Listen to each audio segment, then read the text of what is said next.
ठिकाणी माननीय महापौरांनी माननीय आमदार राजन नाईकांनी आणि स्नेहा दुबेंनी पण उल्लेख केला की या ठिकाणी अधिक ब्रिज निर्माण होण्याची गरज आणि ते होणार. दर महिन्याला वसई विरार महानगरपालिकेच्या अंतर्गत असलेल्या समस्येच्या अनुषंगाने एक मीटिंग तरी लागणार. ती एक मीटिंग जिल्हाधिकारी कार्यालयामध्ये असेल तर एक मंत्रालयामध्ये असेल. या गोष्टीचा पाठपुरावा करण्याचं काम आपलं सगळ्यांचं. आपले पालक सचिव खरगे साहेब आहेत, इज अ व्हेरी जंटलमॅन. मला वारंवार सांगतात की साहेब लवकर करतात madam, we have to arrange a meeting regarding all remaining subject of the district. आता मगाशी माननीय महापौर अजय पांडाने विषय काढला गोगटे सॉल्ट. गोगटे माझे मित्र आहेत. त्या कालखंडामध्ये राज्य शासनाकडे मीठ उत्पादन करण्याकरता गोगटेनी जागा मागितली. राज्य शासनाने जागा दिली. सुमारे 1000 एकर जागा. पण विविध कालखंडामध्ये सर्व परवानग्या न मिळाल्यामुळे गोगटेना दिलेला तो कालखंड संपुष्टात आला आणि ती जागा आता पुन्हा शासनाच्याकडे वर्ग झालेली आहे.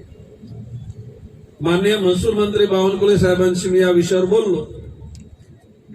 यापूर्वीचे आपले इथले आयुक्त माननीय सूर्यवंशी साहेबांशी माझी चर्चा झाली होती आणि त्या 1000 एकर जागेपैकी साधारण 700 एकर जागा ही महानगरपालिकेला मिळावी.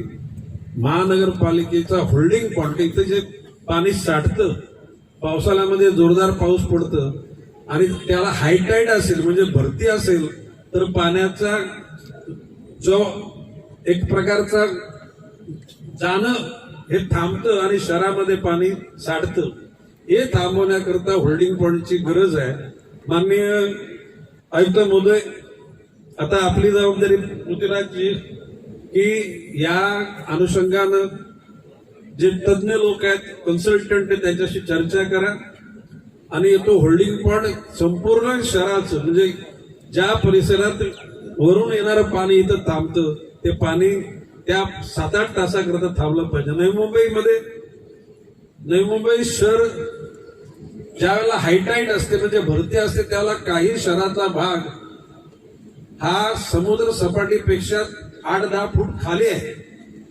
म्हणजे तुम्ही जर तुलना केली एम्स्टरडॅम, हॉलंड, नेदरलँड म्हणजे तिथे तिन्ही सगळे एकत्रित तर तिथे समुद्राची उंची पाण्याची त्याच्या 8-10 फूट खाली शहर आहे.